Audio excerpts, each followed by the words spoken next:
Hello everyone, welcome back to IGNOU exams. आज मैं आपको इग्नो के course BPCG 172 youth gender and identity करवाऊंगी। आज हम इसकी यूनिट 7 और यूनिट 8 करेंगे। दो दो के पेयरअप में मैं इनकी जो यूनिट्स हैं उसके इम्पॉर्टेंट क्वेश्चंस आपको करवा रही हूँ। आज हम इसकी यूनिट 7 और 8 करेंगे। 7 यूनिट है यूथ आइडेंटिटी एंड ग्लोबलाइजेशन। सो इसमें आपको एक हेडिंग दे रखी है, बहुत बहुत ज़्यादा इंपॉर्टेंट है। ये कंप्लीट करने के बाद में बहुत सारे इसके टॉपिक्स आपको इस चैप्टर के समझ में आ जाएंगे। हेडिंग है हमारे पास influence of globalisation on youth identity. तो यहाँ पे आपको जो चीज़ें समझनी है, पहला तो आपको ग्लोबलाइजेशन समझना पड़ेगा कि क्या होता है ये प्रोसेस, और उसका जो यूथ आइडेंटिटी है ना उसके ऊपर उसका किस तरीके से इन्फ्लुएंस होता है। यूथ क्या होते हैं ये चीज़ मैं आपको यूनिट 1 में समझा चुकी हूँ, तो पहले आप उसकी वीडियोस को देखिएगा, उसके बाद में आप इसे करना। Now globalization involves a multi directional flow of people, goods and idea. So basically globalization क्या होता है, जिसमें लोग एक प्लेस से दूसरे प्लेस पे जाते हैं। जैसे हम यहाँ से फॉरेन किसी कंट्री में जाते हैं, इंटरनेशनल लेवल पे जाते हैं। गुड्स और आइडियाज़ हैं, कोई थॉट्स हैं, किसी का कोई आइडिया है या फिर सामान है जो एक प्लेस से दूसरे प्लेस पे एक्सचेंज हो रहा है। तो ये सब पार्ट्स होते हैं ग्लोबलाइजेशन का। जैसे जैसे हमारे इंटरनेशनल रिलेशंस बढ़ने लगे हैं, अच्छे हुए हैं, तब से ग्लोबलाइजेशन बहुत ज़्यादा अमाउंट में बढ़ गया है। पहले ऐसा होता था कि जहाँ के लोग हैं वो वहीं तक रह जाते थे, दूसरी कंट्रीज़ में आना जाना ज़्यादातर लोगों का नहीं होता था। लेकिन आज की डेट में ये आपको देखने को नहीं मिलेगा। बहुत ज़्यादा अमाउंट में हम चीज़ें बाहर की कंट्रीज़ से एक्सपोर्ट करते हैं, इंपोर्ट करते हैं, और वो भी हमसे बहुत सारी चीज़ें लेते हैं।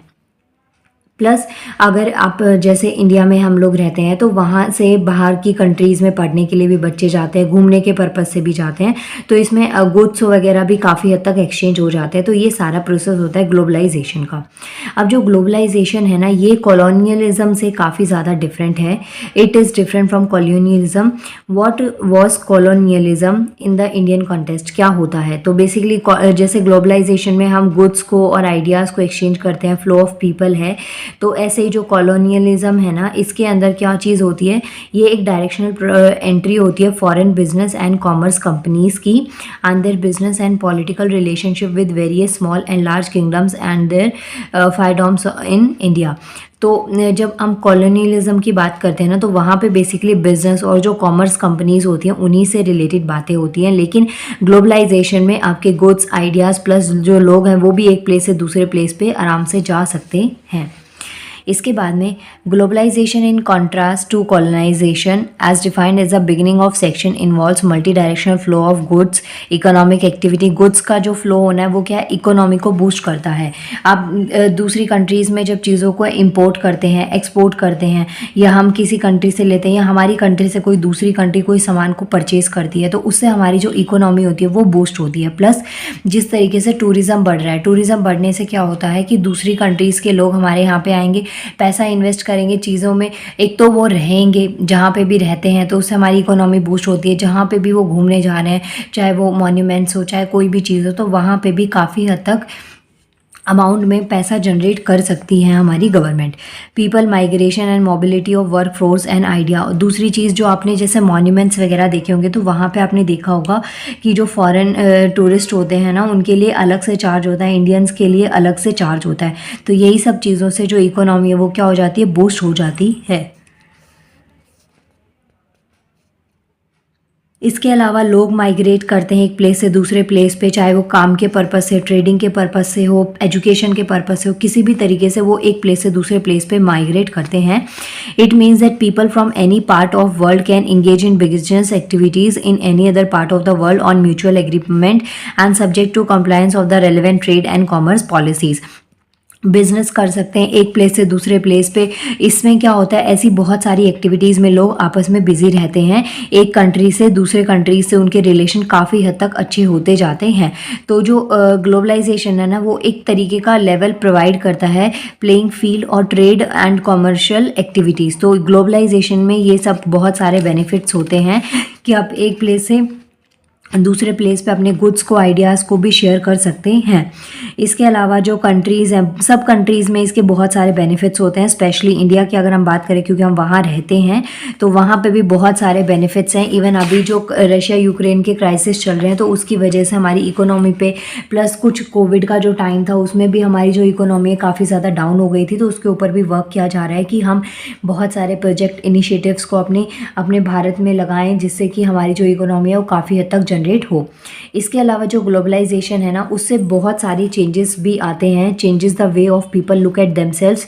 इसके अलावा लोगों को खुद को देखने का तरीका बदलता है। जो हमारी लैंग्वेज है, ऑब्वियसली जब आप फॉरेन कंट्रीज़ में जाते हैं या एक कंट्री से दूसरी कंट्री में जाते हैं, तो जो आपका वे ऑफ टॉकिंग है, लैंग्वेज है, एक्सेंट है, उन सब में भी बहुत हद तक चेंज आता है। आपकी ड्रेसिंग में, आपकी पसंद नापसंद में भी काफ़ी हद तक, जो भी आप खाते हैं उन सब चीज़ों में भी आपको काफ़ी चेंजेस देखने को मिलते हैं। And they would like to enjoy themself. Globalization fundamentally changes our meaning making, thus globalization deeply affect the youth identity। तो जो ग्लोबलाइजेशन है ना, वो फंडामेंटली जो हमारा लाइफ स्टाइल है, जो हमारी सोसाइटीज़ हैं, थिंकिंग है, ड्रेसिंग है, खाने की चीज़ें हैं, उन सबके ऊपर काफ़ी अच्छा इम्पैक्ट डालती है, पॉजिटिव और नेगेटिव दोनों ही। तो इसी तरीके से जो ग्लोबलाइजेशन है ना, वो यूथ आइडेंटिटी को भी इफ़ेक्ट करती है। पॉजिटिव सेंस में भी कर सकती है और नेगेटिव सेंस में भी कर सकती है। This is both positive as well as challenging development for the society culture as well as developing youth identity. और यहाँ पे आपको ना कुछ पार्ट्स में ये पॉइंट्स को समझा रखा है कि कैसे जो ग्लोबलाइजेशन है ना, उसका यूथ आइडेंटिटी पे कैसे इम्पैक्ट पड़ता है। सो इसमें देखिए, फर्स्ट हेडिंग दे रखी है globalization, technology and youth. Globalization तो होगी हर एक पॉइंट में, लेकिन यहाँ पे बात हो रही है टेक्नोलॉजी और यूथ। सेकेंड में बात होती है youth and the changing work patterns, मतलब कि काम करने का जो तरीका होता है उसमें बहुत ज़्यादा चेंजेस आ जाना। नेक्स्ट आता है यूथ एंड चेंजिंग कल्चर, जो कल्चर चेंज हो रहा है। देखिए, पहले में क्या है, टेक्नोलॉजी, सेकंड में है वर्क पैटर्न, थर्ड की बात करें तो चेंजिंग कल्चर आता है। इसके बाद में इसके नेक्स्ट में दे रखा है जेंडर आइडेंटिटी एंड यूथ। बहुत ज़्यादा इंपॉर्टेंट है जेंडर आइडेंटिटी एंड यूथ। तो ये 4 पार्ट्स में ग्लोबलाइजेशन को डिफाइन किया हुआ है कि किस तरीके से जो हमारी यूथ आइडेंटिटी है उसके ऊपर ग्लोबलाइजेशन का इम्पैक्ट पड़ता है। तो फर्स्ट आता है globalization, technology and the youth.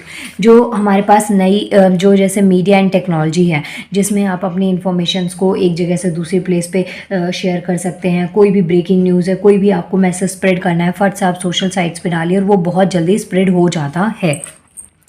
New media and technology bring information about events and situation in multiple formats. जितने भी इवेंट्स होते हैं, सिचुएशंस है, कोई नेचुरल डिजास्टर है, तो हर तरीके से ये चीज़ें आपको अप टू डेट मिलती रहती हैं, जैसे through video, social media, online, internet and mobile technology and this critical impact on youth identity. तो इसका कहीं ना कहीं जो यूथ आइडेंटिटी है उसके ऊपर पॉजिटिव और नेगेटिव दोनों ही तरीके से इम्पैक्ट पड़ता है। पहले पॉजिटिव करेंगे, उसके बाद में नेगेटिव इम्पैक्ट्स को पढ़ेंगे। जब आप यूथ और टेक्नोलॉजी को देखते हैं, तो देखिए, टेक्नोलॉजी हमारे लिए बहुत बड़ा वरदान है एक तरीके से, अगर हम उसको पॉजिटिव सेंस में यूज़ करते हैं। हमारे पास इतने सारी जो एजुकेशन अपॉर्चुनिटीज़ हैं, करियर बिल्ड करने की अपॉर्चुनिटीज़ हैं, वो बहुत ज़्यादा बढ़ गई हैं। क्योंकि जैसे देखिए, अभी जो कोविड का टाइम चला था उसमें ऑनलाइन जो एजुकेशन है, ऑनलाइन प्लेटफॉर्म पे काफ़ी लोगों ने ध्यान दिया। तो टेक्नोलॉजी की वजह से आपके पास में एजुकेशन के इतने सारे ऑप्शंस आ जाते हैं। अगर आप अपनी जॉब और अपनी जो भी आप काम करते हैं, जॉब करते हैं कहीं पे, या आपका कोई अपना प्राइवेट काम है, तो उसके साथ साथ आप अपनी एजुकेशन को कंटिन्यू रखना चाहते हैं, तो वो भी आपके पास में पॉसिबिलिटीज आ जाती हैं। The access of technology has fundamentally transferred awareness about education opportunities. किस तरीके से ये बेनिफिशियल होता है, किस तरीके से आप इसको अपना नई तरीके की web series, education based serials आते हैं जो इस चीज़ को प्रमोट करते हैं कि कितनी ज़्यादा इंपॉर्टेंस हमारे लाइफ में होती है। इसके अलावा जैसे बहुत सारा जो करियर अवेलेबल होता है, बहुत सारी वैरायटी के करियर ऑप्शंस अवेलेबल होते हैं। ज़रूरी नहीं है हर बार आप फीस लगा के कोई चीज़ को सीखे। हो सकता है आप ऑनलाइन गेमिंग साइट्स पे या ऑनलाइन साइट से भी बहुत सारी नॉलेज को आप एनहेंस कर सकते हैं। बस बात यह है कि जो टेक्नोलॉजी है उसको आप कितना पॉजिटिव सेंस में यूज़ करते हैं। इसके अलावा यहाँ पे आपको कुछ जैसे साइट्स वगैरह प्रोवाइड करी जाती हैं ऑनलाइन बेसिस पे, जहाँ पे आप अपना रिज्यूम वगैरह पुट कर सकते हैं, आपको जॉब मिल जाती है। आप अपना ऑनलाइन साइट्स पे सब चीज़ें आप पुट करिए और आपको जो भी चीज़ें चाहिए होती है, चाहे मैट्रिमोनियल साइट्स हैं, रिश्ते होते हैं, या फिर जॉब चाहिए होती है, करियर काउंसलिंग चाहिए होती है, हर चीज़ आपको ऑनलाइन प्लेटफॉर्म पे अवेलेबल हो जाती है। तो ये बेसिकली आपके लिए बहुत बड़ी अपॉर्चुनिटी होती है। प्लस ये काफ़ी ज़्यादा आपको टेक्नोलॉजी से जोड़ के रखता है और टेक्नोलॉजी से जुड़े रहने से आप काफ़ी हद तक एडवांस हो जाते हैं। It also provides an opportunity for the talented workforce to be mobile and find opportunities elsewhere in the world throughout their digital skills. और जैसे हमारे पास बहुत सारे डिजिटल प्लेटफॉर्म्स हैं, आप यहाँ पे रह के बाहर की कंट्रीज से एक्सेस कर सकते हैं। बहुत सारी MNCs आपने देखी होंगी जो कि फॉरेन कंट्रीज से ट्रेडिंग करती हैं, जहाँ पे कॉलिंग हो या फिर जिस भी तरीके का उनका ट्रेडिंग चल रहा होता है तो वो फॉरेन कंट्रीज़ के साथ में चलता है। तो ये सब कुछ किससे पॉसिबल है? ऑनलाइन साइट से पॉसिबल है, टेक्नोलॉजी की वजह से पॉसिबल है। अदरवाइज़ ये चीज़ पॉसिबल नहीं हो पाती। ऑल ओवर द वर्ल्ड आप किसी से भी कनेक्ट हो सकते हैं, जुड़ सकते हैं। तो ये सब किसकी वजह से पॉसिबल है? टेक्नोलॉजी की वजह से पॉसिबल है। इसके अलावा अगर हम कुछ नेगेटिव पॉइंट्स देखें तो जो यूथ है ना, उनके पास में अगर टेक्नोलॉजी बहुत ज़्यादा रहती है तो हमारा फिज़िकल वर्कआउट होता है वो बहुत कम हो जाता है। प्लस हम काफ़ी अलग अलग तरीके से चीज़ों को नहीं देखते। हम यूजुअली जो टेक्नोलॉजी उसी के ऊपर बेस्ड रहते हैं। On the other hand the youth who do not have the access of technology, और जैसे जो ऑनलाइन एजुकेशन है, आजकल सारी क्लासेस ऑनलाइन हो रही हैं और आप सबकी भी ऑनलाइन क्लासेस हुई होंगी। अब जहाँ पे जिसके पास में टेक्नोलॉजी नहीं है या कुछ ऐसे एरियाज़, रिमोट एरियाज़ हैं सोसाइटी के जहाँ पे टेक्नोलॉजी इतनी नहीं है, लोगों का आना जाना इतना नहीं है, तो वहाँ के जो बच्चे हैं उनको काफ़ी हद तक ये चीज़ें फेस करनी पड़ती हैं। उनको बहुत सारी ऐसी दिक्कतें आ जाती हैं। तो यही सब चीज़ें यहाँ पे बता रखा है कि जो टेक्नोलॉजी है उसका होना बहुत बड़ा बेनिफिशियल है, बहुत बड़ा वरदान है। लेकिन अगर जो लोग उसके एक्सेस से दूर रहते हैं, जिनके पास में वो टेक्नोलॉजी की फैसिलिटीज़ अवेलेबल नहीं है, तो उन्हें काफ़ी कुछ फेस करना पड़ता है। नेक्स्ट आता है globalization, youth and changing work pattern. जो यूथ है उसमें जो वर्क पैटर्न है उसमें भी काफ़ी हद तक चेंजेस आपको देखने को मिलते हैं। जैसे कि as a part of globalization process patterns of education have change. Distance education, जो पैटर्न ऑफ एजुकेशन है वो काफ़ी हद तक चेंज हो गया। डिस्टेंस एजुकेशन आ गया, ऑनलाइन एजुकेशन मोड आ गया है। डिस्टेंस में ये होता है कि आप ऑनलाइन फॉर्म में फिल कर दीजिए और उसके बाद में आपको क्लासेस भी कम होती हैं और प्लस आपको सिर्फ एग्ज़ाम देने के लिए जाना होता है। लेकिन ऑनलाइन एजुकेशन में ये आ गया कि आप वीडियोज़ या ऑडियोज़ के फॉर्मेट से अपनी इन्फॉर्मेशन को एक्सचेंज कर सकते हैं, नॉलेज को बढ़ा सकते हैं, क्लासेस कर सकते हैं। इवन आजकल तो बहुत सारे ऐसे कोर्सेज भी आ गए जो कि ऑनलाइन मोड पे होते हैं। इवन इग्नू में भी ओडीएल मोड है, जिसमें ऑनलाइन जो मोड होता है उसमें आपको एग्ज़ाम्स देने होते हैं। ऑनलाइन ही आपका सब कुछ होता है, आपको ऑफलाइन कहीं जाने की ज़रूरत ही नहीं पड़ती। तो ऐसे बहुत सारी तरीके से जो एजुकेशन है उसमें काफ़ी हद तक चेंजेस आ गए हैं। और factors affecting both education and employment, दोनों ही चीज़ों में ऑनलाइन वर्क भी होता है। वर्क फ्रॉम होम आपने देखा होगा, जो ऑनलाइन बहुत सारी ऐसी साइट्स हैं जिस पे आप अपने काम को अपलोड कर सकते हैं और वो आपकी जो पेमेंट है वो भी ऑनलाइन मोड पे ही प्रोवाइड कर देते हैं। इसके अलावा जो ऑनलाइन प्रोसेस होता है इसका पॉजिटिव डेवलपमेंट तो है ही है, लेकिन इसमें कहीं ना कहीं नेगेटिव भी है कि जो फिज़िकल लोकेशन होती है फॉर लर्निंग उसमें लोग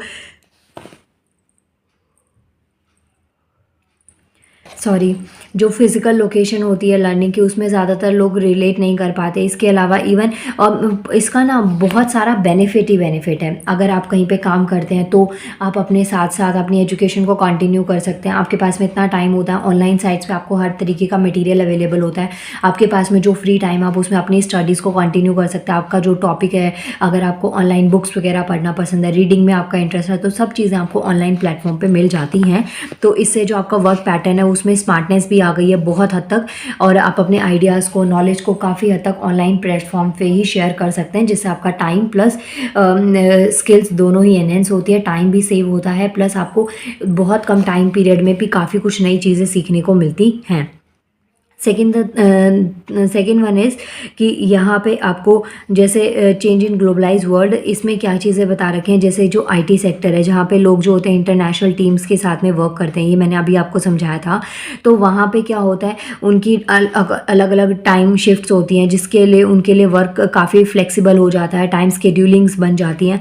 तो ये सब इसी वजह से पॉसिबल हो पाता है, क्योंकि जो वर्क पैटर्न है उसमें काफ़ी हद तक चेंजेस आ गए हैं। पूरे टाइम 24 आवर जो ये एमएनसीज है, बैंक्स वगैरह ये वर्क करते होते हैं यहाँ पे शिफ्ट के अकॉर्डिंग, ताकि किसी को भी दिक्कत ना आए। तो हर एक शिफ्ट के अकॉर्डिंग यहाँ पे आप अपने जॉब के लिए अप्लाई कर सकते हैं। इसके अलावा earlier pattern of a fix time work schedule, a fix tenure of work and a consistent pattern of work has change. जो पहले जो वर्क पैटर्न था ना, कंसिस्टेंट पैटर्न था, वो काफ़ी हद तक चेंज हो गया है। पहले क्या रहता था, आपका फिक्स टेन्योर रहता था कि इतना टाइम आपने वर्क किया, उसके बाद में आपको इतनी सैलरी मिल गई। आज की डेट में आप उसके साथ में पार्ट टाइम काम कर सकते हैं, आप अपना कुछ साइड में भी बिजनेस कर सकते हैं। तो उससे क्या है, आपकी अर्निंग प्लस सेविंग्स दोनों ही काफ़ी अच्छे तरीके से हो जाती है। प्लस आपका जो वर्क पैटर्न है, काम करने का तरीका, वो भी काफ़ी हद तक चेंज हो गया है। इसके अलावा जो यूथ वर्क आइडेंटिटी जो है ना, वो बहुत ही फ्रेजाइल है and the youth become very insecure as their jobs are never secures.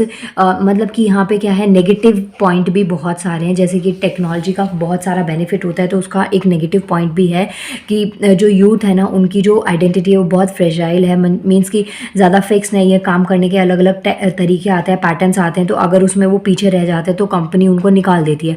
तो उसमें एक ना जॉब सिक्योरिटी नहीं है। इसीलिए गवर्नमेंट सेक्टर में ज़्यादा कंपटीशन बढ़ा हुआ है कि आपका गवर्नमेंट सेक्टर ना एक तरीके की आपको सिक्योरिटी प्रोवाइड करता है, वहीं प्राइवेट सेक्टर में आपको ये चीज़ें नहीं मिलती है। And their work becomes obsolete faster. Obsolete का मतलब होता है कि कोई काम है जो आप नॉर्मल तरीके से कर रहे हैं, जिसमें ज़्यादा मेहनत लग रही है, टेक्नोलॉजी इतनी फास्ट आ रही है कि उसको अगर फास्ट तरीके से करने की मशीन मिल जाए तो वहाँ पे लोगों की ज़रूरत ही नहीं है। तो इससे कहीं ना कहीं जो लोगों का के पास में प्रोफेशन है वो कम होता है, प्लस जो ऑक्यूपेशन है वो भी धीरे धीरे कम हो जाते हैं इसी वजह से। तो इनके पास में काफ़ी हद तक रिस्क बना रहता है। The youth also find it challenging to appreciate and respect the work of the earlier generation. यही पॉइंट्स आपको यहाँ पे देखे रखे हैं।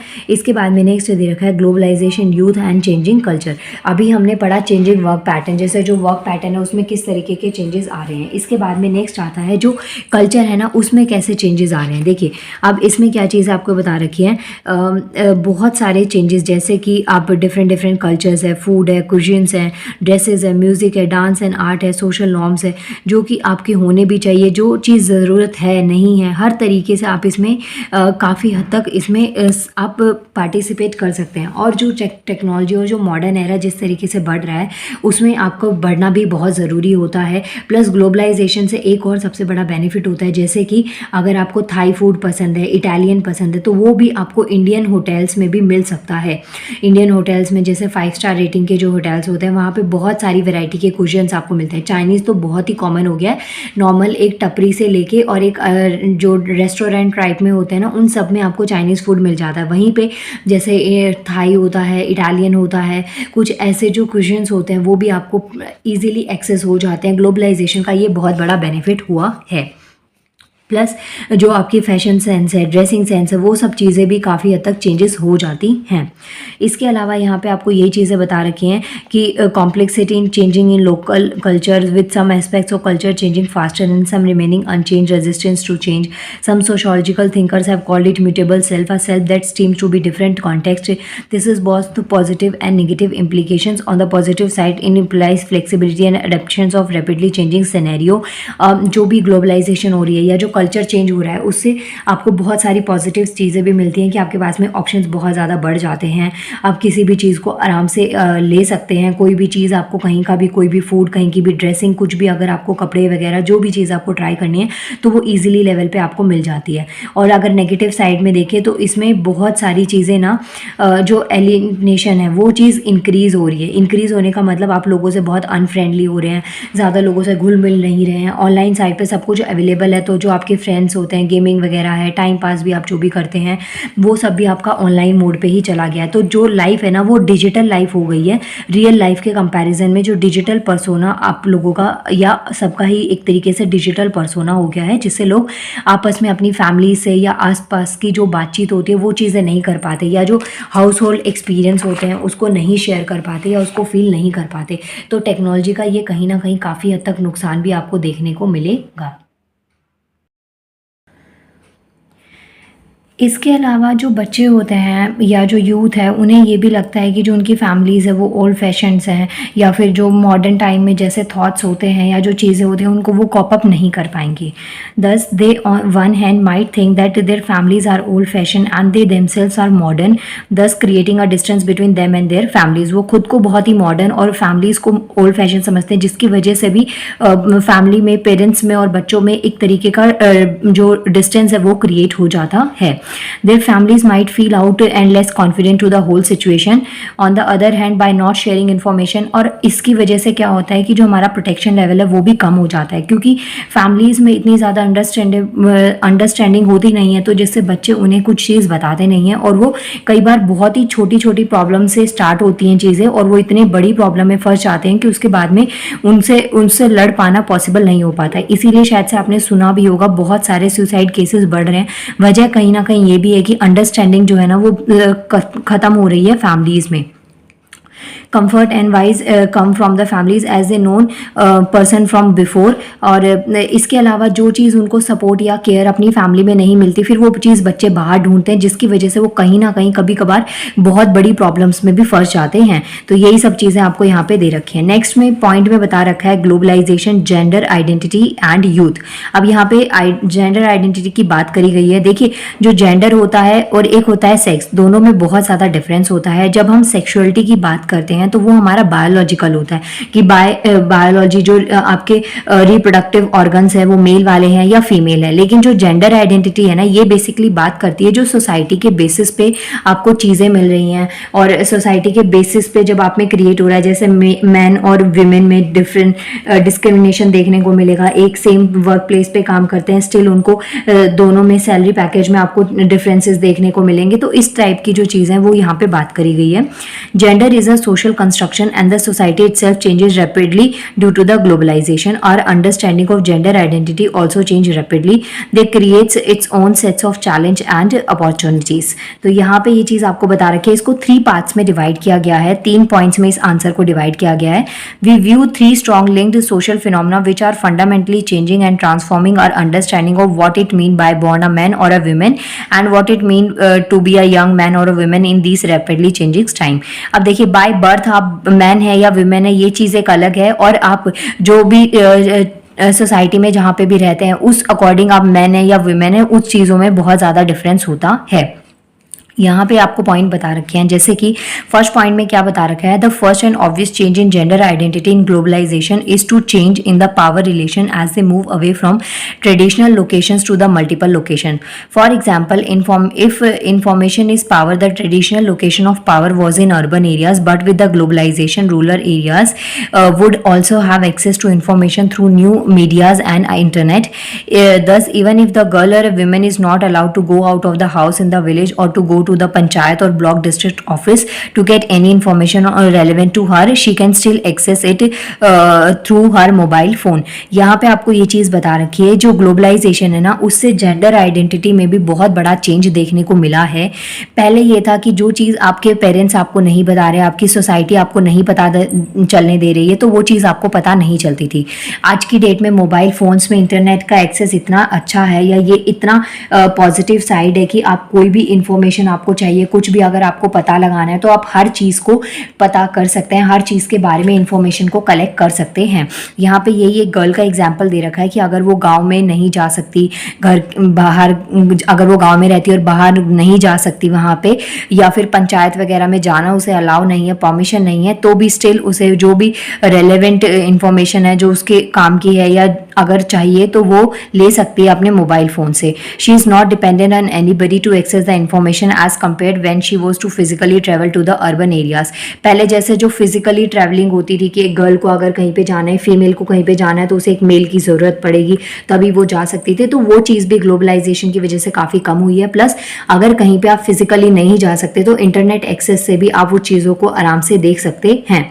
इसके अलावा यहाँ पे दे रखा है the opportunity here to the young girl और a women as a young mother और अ यंग प्रेग्नेंट वुमेन और a young girl student in immense. तो यहाँ पे बहुत सारे तरीके आपको सब समझा रखे हैं कि आप अगर इनमें से कोई भी चीज़ है, अगर आप नहीं जा सकते किसी भी वजह से, मानिए कोई लेडी प्रेग्नेंट है, वो ज़्यादा बाहर आउटिंग नहीं कर सकती, लेकिन स्टिल उसे बाहर की चीज़ों के बारे में जानना है, पता लगाना है, तो भी उसके पास में इंटरनेट एक्सेस है, तो वो ये सब चीज़ें इंफॉर्मेशन जो भी उनके लिए रेलेवेंट है नहीं है, वो सब चीज़ें वो ईजिली एक्सेस कर सकती है।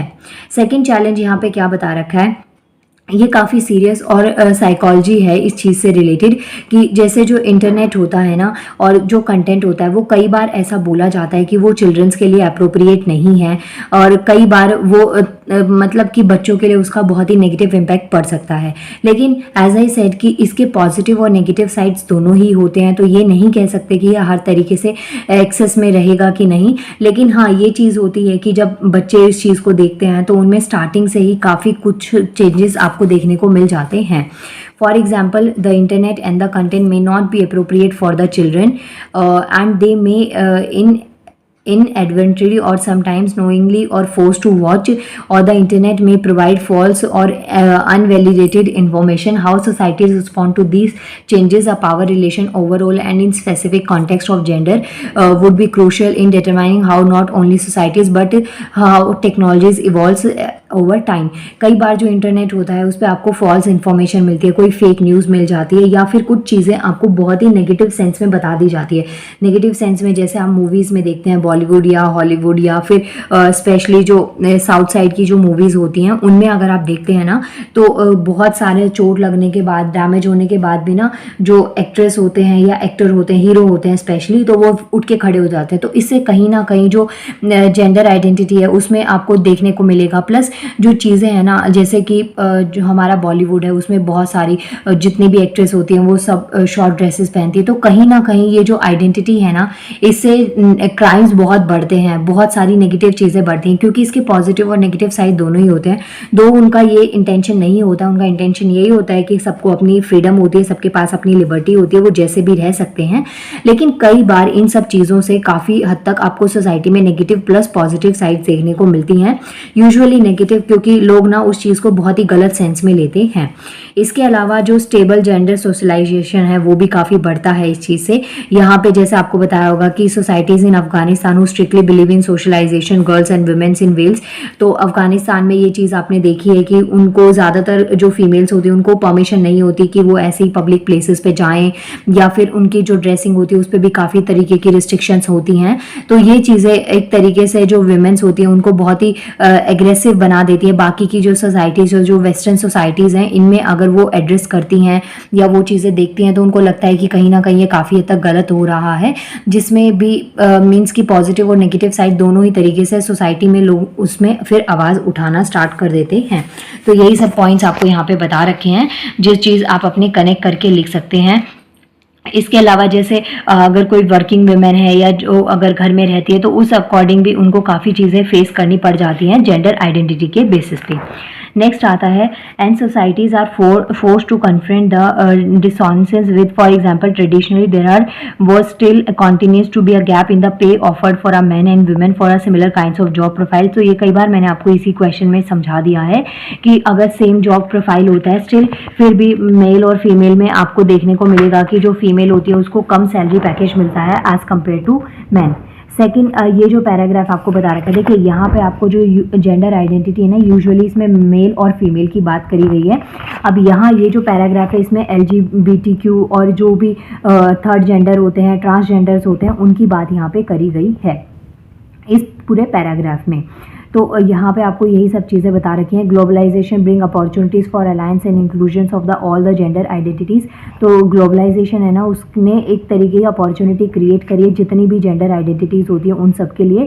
इवन जो ट्रांस पीपल्स होते हैं, ट्रांसजेंडर्स होते हैं, उनको भी जो चैलेंजेस वायलेंसेस फेस करने पड़ते हैं, स्टिल फिर भी काफ़ी हद तक डेवलपमेंट आपको देखने को मिली होगी कि लोग काफ़ी जो सोशल मीडिया उससे काफ़ी लोगों में जागरूकता हुई है, और नए नए सेक्शंस आते हैं, नए नए पॉलिसीज़ इन लोगों के लिए भी आती हैं कि ये भी अपनी चीज़ों को काफ़ी हद तक सर्वाइव कर पाएँ। जैसे इंस्टाग्राम पे रील्स वगैरह आप देखते हैं तो उसमें बहुत सारे ऐसे लोग भी होते हैं जिनकी फिजिक में कुछ दिक्कत होती है, स्टिल वो काफ़ी अच्छा वर्क कर पाते हैं। तो इससे और लोगों को भी मोटिवेशन मिलता है कि हम भी कोई नई चीज़ें करें। और यहाँ पे आपको कुछ एग्जाम्पल दे रखे हैं। For example, the recent Supreme Court judgment on section 370 brought the subjection in the great discussion and debate where the societies was confronted with the concerns of the LGBTQ people and resolved the same way same by reviewing the Arabic Victorian law. तो यहाँ पे यही सब चीज़ें आपको समझा रखी हैं कि किस तरीके से जो ग्लोबलाइजेशन है वो सोसाइटी में इक्वालिटी लाने का काम कर रही है, किस तरीके से जो ट्रेडिशंस हैं, लोगों की जो सेक्सुअलिटी है, जेंडर आइडेंटिटी है, उसको किस तरीके से प्रमोशन मिलता है, उसको किस तरीके से प्रमोट किया जा सकता है। तो ये सब पॉइंट्स आपको अपने आंसर में ऐड ऑन करते हैं। इसके बाद में नेक्स्ट हम करते हैं हमारा यूनिट 8 जो कि 4th ब्लॉक में आती है, क्योंकि दो यूनिट्स में आपको करवा रही हूँ इसलिए। नेक्स्ट ये आता है आपके पास में aggression, violence and mental health among youth. और गाइस देखिए, जैसे आपके पास में ये जो मैंने आपको हर एक यूनिट से ना क्वेश्चंस करवाए, हर एक यूनिट से जो मैं आपको क्वेश्चंस करवा रही हूँ ये पूरा कंसेप्ट है। तो अगर आप इन कंसेप्ट्स को, जितना मैंने अभी आपको समझाया, इनको अगर आप पूरा नोट्स की फॉर्म में प्रिपेयर कर लेते हैं और अच्छे से आंसर में लिख कर आते हैं ना, तो I'm डैम श्योर कि आपके मार्क्स डिडक्ट होने के चांसेस बहुत बहुत कम होंगे।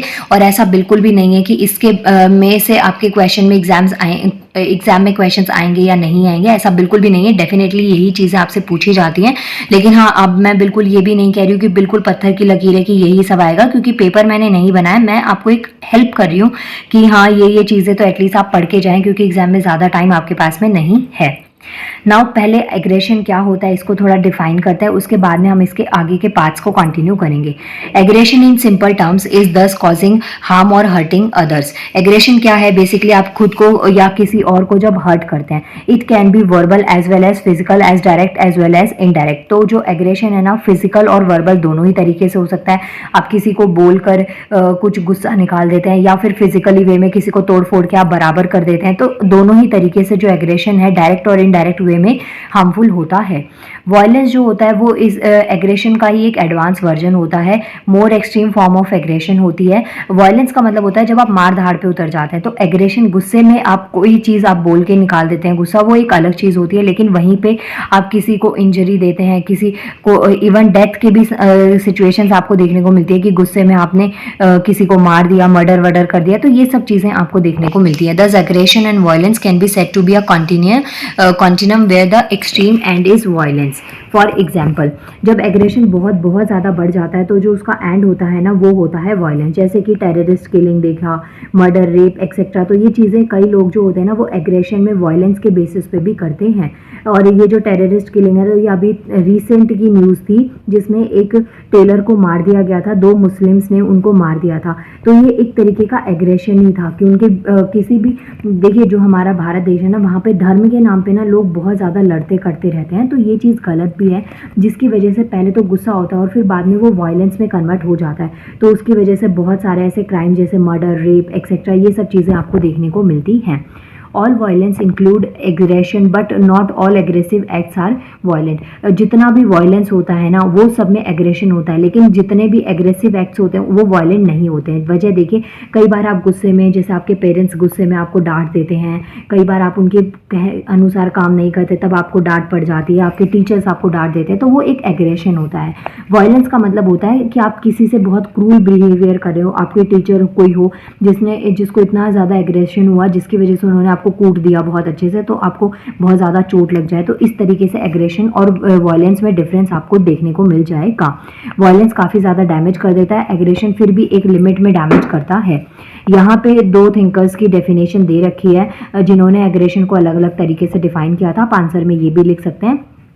फर्स्ट के अकॉर्डिंग जो एग्रेशन है can be defined as any form of behaviour directed towards a goal of harming और injuring other living being who is motivated to avoid such treatment. जो भी लिविंग बीइंग्स होते हैं उनको हार्म करना या इंजरी देना, ये भी एक एग्रेशन का फॉर्म है। इसके अलावा सेकंड जो है, aggression as a behaviour that is intended to harm another individual who does not wish to be harmed. कोई नहीं भी चाहता तो भी आप उसको हार्म कर रहे हैं। ऑब्वियसली कौन चाहता है कि किसी को कोई हर्ट करे, कोई भी नहीं चाहता, लेकिन फिर भी ऐसी सब चीज़ें आपको देखने को मिल जाती हैं। तो ये एग्रेशन था, फिजिकली और वर्बली दोनों ही तरीके से हो सकता है। अब यहाँ पे आपको कुछ फैक्टर्स दे रखे हैं, बहुत ज़्यादा इंपॉर्टेंट पोर्शन है इस क्वेश्चन का ये। यहाँ पे कुछ फैक्टर्स दे रखे हैं, factors determining aggression and violence. तो यहाँ पे कुछ फैक्टर्स आपको दे रखे हैं जो एग्रेशन को डिटरमाइन करते हैं, जैसे कि इट मैनी इंक्लूड्स फैक्टर्स। यहाँ पे कुछ फैक्टर्स क्या क्या है, पर्सनल है, सोशो कल्चर है और सिचुएशनल है। इसके अलावा यहाँ पे जैसे कि पीयर इन्फ्लुएंस हो गया। पीयर मीन्स की जो सेम एज ग्रुप होता है, सेम ग्रुप के जो लोग होते हैं, या सोशलाइजेशन प्रोसेस हो गया, मीडिया हो गया, सोशल इन्फ्लुएंस हो गया, या सिचुएशनल फैक्टर्स हो गए, तो ये सब चीज़ें आपको यहाँ पे बता रखी हैं। आप पर्सनल, सोशो कल्चर और सिचुएशनल बेसिस पे जो एग्रेशन है उसको किस तरीके से डिफाइन किया गया है, तो कुछ कुछ फैक्टर्स आपको यहाँ पे दे रखे हैं। फर्स्ट अगर हम बात करें तो पर्सनल फैक्टर्स दे रखे हैं, इसमें आपको 3 फैक्टर्स दे रखे हैं। जैसे आप कैसे लिखेंगे आंसर में, ऐसे मेन हेडिंग आपको देनी है, पर्सनल, सोशो कल्चर और सिचुएशन बेसिस पे जो एग्रेशन है उसके फैक्टर्स को आप डिटरमाइन करते हैं। अब जब आप पर्सनल फैक्टर लिखेंगे तो आपको ऐसे ना 3 ये ऐसे ब्रांचेस बना देना। फर्स्ट में लिखना जेंडर डिफरेंस, सेकंड में पर्सनैलिटी एंड थर्ड में अल्कोहल यूज। तो ये क्या है, पर्सनल फैक्टर है। पर्सनल फैक्टर का मतलब होता है कि जो चीज़ें ज़्यादा लेवल पे डैमेज नहीं करती, या तो आपकी फैमिली या जो आपके आसपास के लोग हैं उन्हीं को डैमेज करता है, तो वो होता है आपका पर्सनल फैक्टर। तो जेंडर डिफरेंसेस में जैसे कि साइकोलॉजिकल ऑफ सेक्स डिफरेंसेस, जैसे आपने देखा होगा जो एग्रेशन का लेवल होता है ना वो मेल्स में ज़्यादा होता है, क्योंकि उनमें एक हार्मोन होता है टेस्टोस्टेरोन हार्मोन जो मेल में होता है। बेसिकली जो मेल होते हैं वो ज़्यादा एग्रेसिव होते हैं, ज़्यादा वायलेंट होते हैं एज कम्पेयर टू फीमेल्स। यहीं पे जो मेल्स होते हैं ना उनमें आपको एग्रेशन का अमाउंट ज़्यादा देखने को मिलता है एज कम्पेयर टू फीमेल्स, क्योंकि फीमेल जो होती है ना उनको मोस्टली सिचुएशंस में काफ़ी हद तक शांत माना जाता है कि वो ज़्यादातर चीज़ों को बैलेंस करके चलती हैं। ओके, नेक्स्ट यहाँ पे आपको बता रखा है, in a patriarchal system of society males are valued more and they have more controlling power. Plus जो जैसा हमारा जो पुरुष प्रधान सोसाइटी है, तो जहाँ पे मेल जो होते हैं ना उनको ज़्यादा वैल्यू मिलती है, ज़्यादा रिस्पेक्ट मिलती है, तो उनके पास में कंट्रोलिंग पावर होती है, तो उन्हें कोई चीज़ गलत बर्दाश्त नहीं है, या फिर एक फीमेल उनसे ऊंची आवाज़ में बात करे वो ये भी चीज़ बर्दाश्त नहीं करते। तो जेंडर डिफरेंसेस की वजह से एग्रेशन बहुत ज़्यादा होता है। यूजुअली आपने देखा होगा जहाँ पे ज़्यादा वो लोग एजुकेशन को इंपॉर्टेंस नहीं देते, तो ऐसी फैमिलीज़ में जो हस्बैंड वाइफ्स होते हैं उनमें काफ़ी ज़्यादा लड़ाई झगड़े रहते हैं। इवन कई बार सिचुएशन ऐसी भी होती है कि जो हस्बैंड है वो अपनी वाइफ को मारते पीटते भी हैं। तो ये सब चीज़ें आपको देखने को कहीं ना कहीं हर एक सोसाइटी में देखने को मिलती है। तो ये सब पॉइंट्स आप इसमें लिख सकते हैं। इसके अलावा ये चीज़ लोगों की मेंटालिटी भी है कि विमेन जो होती है उनको कम गुस्सा करना है, उनको ज़्यादा उनका गुस्सा लोग बर्दाश्त भी नहीं करेंगे और देखा भी नहीं जाएगा, तो कहीं ना कहीं ये चीज़ गलत भी है। वैसे तो गुस्सा बेकार है, लेकिन यहाँ पे भी जो डिस्क्रिमिनेशन देखने को मिलता है ना, भेदभाव, वो चीज़ ज़्यादा गलत है। सेकेंड आता है personality. Personality refers to the characteristic traits of the individual and are more or less stable. Individual जैसे यहाँ पे ना आपको 2 टाइप की पर्सनैलिटीज़ बता रखी है, एक टाइप 1 है और एक टाइप बी पर्सनैलिटी है। टाइप ए पर्सनैलिटी क्या है, जो कि शॉर्ट टेम्पर्ड रहते हैं, जिनको छोटी छोटी बातों पे गुस्सा आ जाता है, बहुत ही ज़्यादा कॉम्पिटिटिव रहते हैं कि किसी से हारना नहीं है, किसी के आगे झुकना नहीं है, तो वो हमेशा गुस्से में ही रहते हैं, बहुत जल्दबाजी में रहते हैं, तो ये भी एग्रेशन की एक वजह होती है।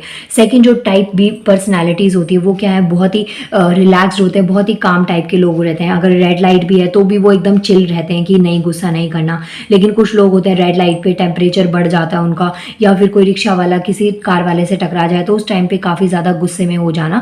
तो यहाँ पे 2 टाइप की पर्सनैलिटीज़ बता रखी है। जो टाइप 1 पर्सनैलिटी है जिसमें लोगों को अलग ही कंपटीशन रहता है, अलग ही बात की जल्दी रहती है, इरिटेट से रहते हैं, परेशान से रहते हैं, फ्रस्ट्रेट से रहते हैं, तो वो काफ़ी हद तक गुस्से में मिलते हैं एज कम्पेयर टू सेकेंड 1 जो कि काम रहते हैं, सिचुएशन को प्यार से हैंडल करते हैं। थर्ड आता है यहाँ पे अल्कोहल यूज़। तो पर्सनल फैक्टर में 3 फैक्टर्स हैं, एक होता है जेंडर डिफरेंसेस, सेकंड 1 हो गया पर्सनालिटी एंड थर्ड 1 जो है ना वो अल्कोहल यूज़ है। जो ज़्यादातर अल्कोहल कंजप्शन कर लेते हैं, ज़्यादा ड्रिंक वगैरह कर लेते हैं, तो उस वजह से भी लड़ाई झगड़े आपको फैमिलीज़ में ज़्यादातर देखने को मिलते हैं, फैमिली में भी प्लस आसपास की सोसाइटीज़ में भी देखने को मिलता है। और ये जो स्पेशली ये जो बिहेवियर होता है ये किसी मेल से ही ज़्यादा चीज़ें आपको देखने को मिलेंगी। ये हो गया फर्स्ट पर्सनल फैक्टर जिसको 3 पार्ट्स में डिवाइड किया गया था।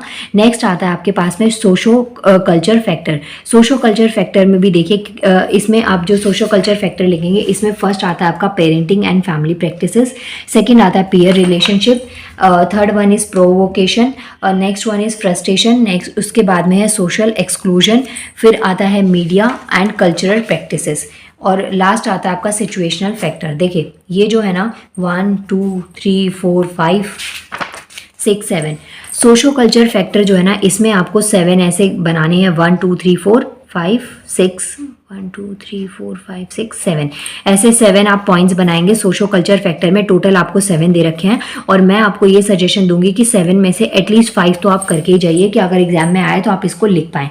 सोशो कल्चर फैक्टर में सबसे पहला जो फैक्टर आता है वो आता है पेरेंटिंग एंड फैमिली प्रैक्टिसेस। ये क्या होता है, जो भी चीज़ आप अपने घर में देखते हैं ना वही चीज़ें आप सीखते हैं। जैसे अगर कोई बच्चा घर में बहुत ज़्यादा लड़ाई झगड़ा देखता है, बहुत ज़्यादा घर में हर वक्त एक डिस्टर्बेंस देखता है, तो वो उसी चीज़ को सीखते हुए बड़ा हो जाता है। डोमेस्टिक वायलेंस हो गया, या फिर जैसे इंटीमेट पार्टनर वायलेंस हो जाता है, फैमिली में बहुत सारी ऐसी दिक्कतें बच्चों को देखने को मिलती हैं। तो ये जो चीज़ें हैं ना, बच्चे में एक नेगेटिविटी को डेवलप कर देती हैं, जिसकी वजह से वो काफ़ी ज़्यादा फ्रस्ट्रेट रहते हैं और यही चीज़ें वो बाहर देखते हैं। और फिर बाहर भी जब एटमॉस्फेयर में वो चीज़ें करते हैं या वो वहाँ पे जाते हैं तो वो लड़ाई झगड़ा करने लग जाते हैं। इसका एग्जांपल मैं देती हूँ। जैसे मानिए एक फैमिली है, उसमें एक बच्चे ने, स्पेशली एक बॉय चाइल्ड ने देखा कि उसके जो फादर है वो अपनी मदर को बहुत ही ज़्यादा दबा के रखते हैं, उन पर गुस्सा करते रहते हैं। तो ऑब्वियसली वो चीज़ उस बॉय में भी आएगी और फिर जब कल को उस बच्चे की शादी होगी तो वो चीज़ वो सोसाइटी में भी सेम चीज़ को ही स्प्रेड करते हैं। और फिर अगर वो क्लास में जाते हैं, स्कूल में, कॉलेज में, तो वो चीज़ उनका जो फीमेल्स के लिए बिहेवियर होगा वो वैसा ही रहेगा। यही सेम चीज़, जो भी चीज़ आप अपनी फैमिलीज़ में देखते हैं, सोसाइटीज़ में देखते हैं आसपास में, वही चीज़ें बिहेवियर में भी कहीं ना कहीं आपको देखने को मिल जाती हैं। तो ये सब पॉइंट्स आप यहाँ पे लिख सकते हैं। सेकंड आता है पीयर रिलेशनशिप। जो पीयर ग्रुप होता है ना, मीन्स कि जो आपका सेम एज ग्रुप होता है, तो वहाँ पे इसकी बात करी गई है। जैसे कि as such adolescence is characterise by the peer influence and peer pressure. They want to dress up the way their peers do. Means कि यहाँ पे भी ना एक तरीके का कॉम्पिटिशन बढ़ता है। जैसे कि मानिए एक ग्रुप सर्कल, एक ग्रुप है जिसमें आप लोग 5 से 6 जने रहते हैं, तो अगर उसमें कोई काफ़ी रिच ग्रुप में आप अगर ज्वाइन करते हैं तो आपकी भी यही चीज़ की डिमांड रहती है कि आप भी उनकी तरह ड्रेसअप करें। जो स्मार्ट गैजेट्स उनके पास है, जो टेक्नोलॉजी उनके पास है, वही सेम चीज़ें आपको भी मिले, जिसकी वजह से आप अपने पेरेंट्स के ऊपर प्रेशराइज कर सकते हैं उनको। इसकी वजह से आप भी कहीं ना कहीं फ्रस्ट्रेट रहेंगे कि आपको वो चीज़ें नहीं मिल रही है। जिस तरीके से आपके ग्रुप के बाकी लोग खर्चा करते हैं, पैसा बहा रहे हैं, तो वो चीज़ आप नहीं कर सकते। तो कहीं ना कहीं जो रिजेक्शन आपको मिलेगा अपने फ्रेंड से, या फिर कुछ फ्रेंड्स आपको इसलिए भी रिजेक्ट कर दें क्योंकि आप उनकी तरह नहीं रह पाते, तो ये सब चीज़ें भी फ्रस्ट्रेशन का एक तरीका हो जाता है, एक वजह बन जाती है कि आपको कोई अवॉइड कर रहा है। जो एडोलसेंस स्टेज होती है ना, स्पेशली जो एडोलसेंस होते हैं, जो यंगस्टर्स होते हैं, उनमें उनको ना किसी तरीके की अवॉइडेंस नहीं चाहिए होती है, या जो सोशल रिजेक्शन होता है, फियर रहता है, ये सब चीज़ें उनको नहीं चाहिए होती है। तो अगर वो कहीं पे ये चीज़ें फेस करते हैं तो कहीं ना कहीं वो काफ़ी हद तक फ्रस्ट्रेट रह जाते हैं। यही सब चीज़ें आपको यहाँ पे समझा रखी हैं। नेक्स्ट इसमें बता रखा है प्रोवोकेशन, मीन्स कि किसी को उकसाना।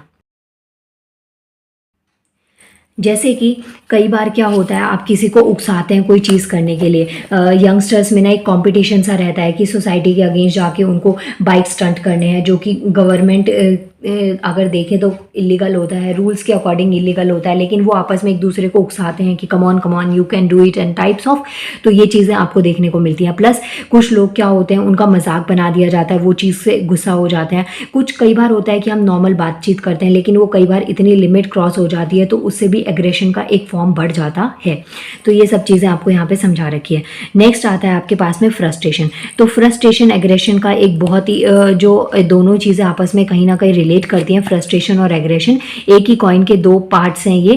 Frustration has been views an important determination of aggression when there is जैसे कि आपके पास में कोई गोल है, आपकी कोई डिज़ायर है, वो चीज़ पूरी नहीं हुई, आपका कोई गोल है वो आप अचीव नहीं कर पाए, तो आप फ्रस्ट्रेट रहेंगे। मानिए आपके एग्जाम में आपको स्कोर करना है, लेकिन बहुत सारे फैमिली इश्यूज़ की वजह से आपके गेस्ट आ रहे हैं, तो जिस वजह से आप पढ़ नहीं पा रहे हैं, तो आप में कहीं ना कहीं ये चीज़ें देखने को मिलती हैं और आप उस चीज़ को लेके काफ़ी हद तक इरिटेट रह जाते हैं। तो ये जो फ्रस्ट्रेशन है ये भी एग्रेशन का ही एक फॉर्म होती है, जिसमें आपको ये चीज़ें बता रखी हैं। इसकी वजह से क्या होता है, जैसे सैडनेस हो जाना, डिप्रेशन में चले जाना, तो इससे भी आप काफ़ी हद तक एग्रेसिव रह जाते हैं। और ये जो सोशल फैक्टर्स होते हैं ना, ये सब चीज़ें आपको काफ़ी हद तक इन्फ्लुएंस करती हैं। नेक्स्ट आता है आपके पास में सोशल एक्सक्लूजन, जैसे कि सामाजिक बहिष्कार। सामाजिक बहिष्कार जो है ना, वो पीयर प्रेशर से ही रिलेट करता है। जैसे कि कोई गरीब है, पॉवर्टी है, अनएम्प्लॉयमेंट है, डिसेबिलिटी है, किसी तरीके की फिजिकल डिसेबिलिटी है तो उसको ज़्यादा इंपॉर्टेंस नहीं दी जाती। अनएम्प्लॉयमेंट है तो भी लोग ज़्यादा उसको इंपॉर्टेंस नहीं देते। आपको पता है कि आज की डेट में ना पैसे की ही वैल्यू होती है। तो ये सब चीज़ों एग्रेशन का है। अगर आप बहुत गरीब हैं तो भी आप में ये एग्रेसिवनेस देखने को मिलती है, क्योंकि आपको और लोगों से फिर अलग तरीके से ट्रीट किया जाता है। तो ये सब चीज़ें डिस्क्रिमिनेशन आपको देखने को मिलेगा। जैसे जो माइनॉरिटी बैकग्राउंड बेसिस पे जो SC ST शेड्यूल कास्ट होती हैं, या फिर जो पिछड़े हुए वर्ग होते हैं, उनको आपने देखा होगा काफ़ी हद तक इनमें ना वायलेंस देखने को मिलता है, क्योंकि उनको बहुत ज़्यादा भेदभाव फेस करना पड़ता है। तो कहीं ना कहीं ये काफ़ी हद तक बुरा इम्पैक्ट सोसाइटी के ऊपर डालता है।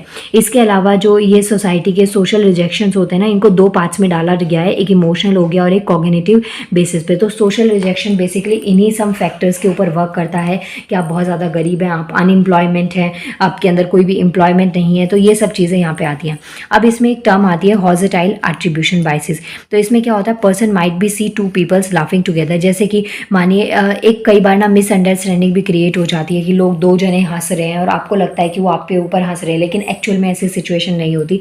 तो ये सब चीज़ें सोशल एक्सक्लूजन में आती है। जैसे ह्यूमिलेशन किसी ने फेस किया, कोई किसी के सामने ग्रुप में अगर कोई किसी की इंसल्ट कर देता है तो वो भी एक एग्रेसिवनेस हो जाती है और फिर उसको वायलेंस, ये जैसे आपने क्राइम केसेस जो ना ये देखे होंगे ये सब चीज़ें कि अब ऑब्वियसली कोई भी ना सोशल लेवल पे अपनी बेइज्जती को बर्दाश्त नहीं कर सकता। आप किसी को पर्सनल लेवल पे कुछ कह दो वो फिर भी बर्दाश्त हो जाता है, लेकिन आप अगर ग्रुप में या सोशली किसी की इंसल्ट करते हो तो वो चीज़ें काफ़ी एग्रेसिव वे में बाहर आ जाती हैं। नेक्स्ट आता है मीडिया। मीडिया में जैसे प्रिंट मीडिया हो गया, रेडियो, टेलीविज़न, ये सब चीज़ें भी जो होती हैं ये भी जो यंग पीपल्स होते हैं उनके बिहेवियर को काफ़ी हद तक इन्फ्लुएंस करता है। जैसे डिजिटल वायलेंस आप जब देखते हैं, कोई अगर आप गेमिंग साइट्स ऐसी देखते हैं, ऐसी लड़ाई झगड़े वाली गेम अगर आप खेलते हैं तो वो चीज़ आपके बिहेवियर में देखने को मिल जाती है। आप मूवीज़ देख रहे हैं तो आप में अगर उसको आप में लड़ाई झगड़ा पसंद है तो वायलेंट वाली चीज़ें जब आप देखते हैं ना तो आप उसके एडिक्ट हो जाते हैं, तो फिर आपको शांति पसंद नहीं आती है, तो आप वही चीज़ें सब कुछ करने लग जाते हैं। इसके अलावा ये जो नॉन वायलेंट चीज़ें होती हैं, जैसे कि आप मूवीज़ में क्राइम देखते हैं तो वो चीज़ें आप अपनी लाइफ में लाने का ट्राई करते हैं, तो ये सब चीज़ें आपने ऑब्वियसली देखी होंगी। इसके बाद में ये जो पैराग्राफ है ना काफ़ी ज़्यादा इंपॉर्टेंट है। इसके ऊपर इन टेक्स्ट में अलग से क्वेश्चन भी दे रखा है आपको, जैसे कि the earliest research on media violence was the बोबो डॉल एक्सपेरिमेंट्स। अच्छा, इससे पहले ना एक और थोड़ा सा यहाँ पे समझाती हूँ। यहाँ पे जैसे hero worship easily fall prey to the excitement of violent actions. जैसे कि कोई आपका फेवरेट कैरेक्टर है, वो जिस तरीके से करता है आप भी वही चीज़ें फॉलो करने लग जाते हैं। अगर वो एग्रेसिव होते हैं तो आप भी एग्रेसिव हो जाते हैं। और कई बार हम जो हमारे सोशल कैरेक्टर्स होते हैं उनसे इतने ज़्यादा हम अटैच हो जाते हैं कि वो जैसे भी करते हैं ना हम भी वही सेम चीज़ को फॉलो करने लग जाते हैं। अगर उनको कोई हार्म होता है या सोशल मीडिया पर उनको कोई ट्रॉल करता है तो हम उस चीज़ के लिए एग्रेसिव हो जाते हैं। तो ये सब चीज़ें, आपका जो मूड स्विंग है ना वो इन चीज़ों के ऊपर भी डिपेंड करता है। अब यहाँ पे आपको ना बोबो डॉल एक्सपेरिमेंट दे रखा है, बहुत ज़्यादा इंपॉर्टेंट है। एक्सरसाइज में इसका क्वेश्चन भी आपको दे रखा है।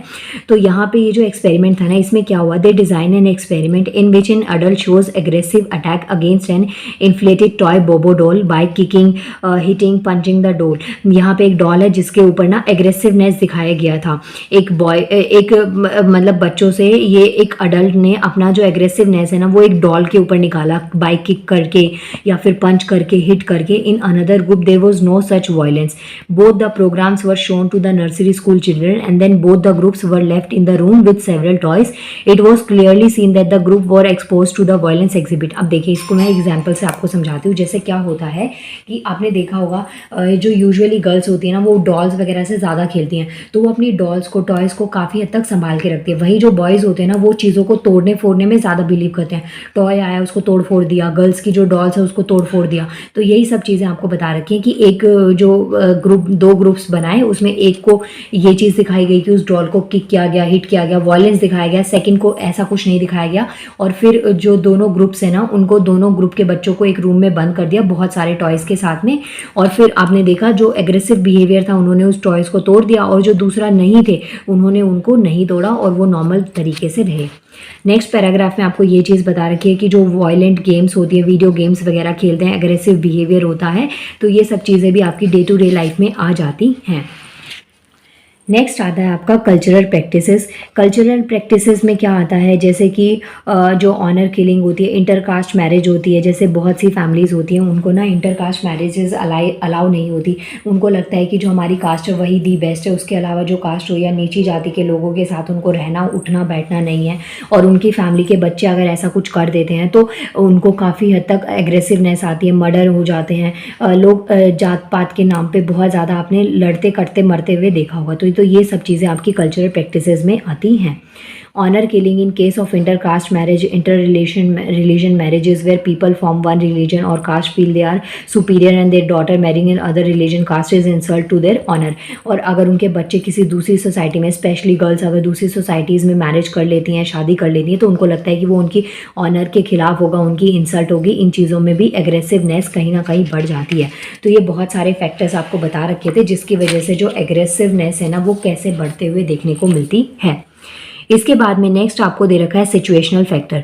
जो सिचुएशनल फैक्टर है ना, इसमें 3 चीज़ें आपको बता रखी है। फर्स्ट बता रखा है बहुत ज़्यादा गर्मी है, बहुत ज़्यादा ठंड है, टेम्परेचर जो है ना वो भी बहुत ज़्यादा आपको देखने को मिलता है। जैसे कि बहुत ज़्यादा गर्मी होती है ना, उस टाइम पे आपको रेड लाइट पे खड़ा होना पड़ जाए तो आपको बहुत गर्मी लग रही होती है, तो आप इरिटेट हो जाते हैं। इरिटेट रहते हैं तो उस टाइम पे अगर आपका किसी से लड़ाई झगड़ा हो जाता है तो ऑब्वियसली आप ज़्यादा मारपीट करके आएंगे, तो इस वजह से हो जाता है। या फिर जो टेम्परेचर है ना कम या ज़्यादा होता है, इसकी वजह से भी चीज़ें काफ़ी हद तक हो जाती है। तो ये सिचुएशनल फैक्टर्स होते हैं जो एक्चुअल में सिचुएशन, अगर आपका मूड ख़राब है तो उस टाइम पे कोई भी सिचुएशन अगर नेगेटिव होती है तो आप ज़्यादा एग्रेसिव हो जाएंगे, वॉयलेंट भी हो सकते हैं। अगर आपका मूड ठीक है तो उस चीज़ पे आपका इम्पैक्ट नहीं पड़ेगा। तो यही सब पॉइंट्स आपको यहाँ पे बता रखे हैं। और ये यूनिट 8 कंप्लीट हो गई है। इसके बाद में नेक्स्ट हम इसकी यूनिट करेंगे। जो 2 यूनिट्स मैंने इसके बीच में छोड़ दी हैं वो मैं आपको करवाऊँगी। चलिए एक बार इंडेक्स दिखाती हूँ मैं आपको। ये देखिए यहाँ पे फर्स्ट, सेकंड, थर्ड, फोर्थ ये यूनिट्स मैंने करवा दी थी और 7th और 8th अभी करवा दी। अभी 5 और 6 यूनिट मैं आपको आज शाम तक अपलोड कर दूँगी। नाउ मिलते हैं नेक्स्ट वीडियो में and thank you so much.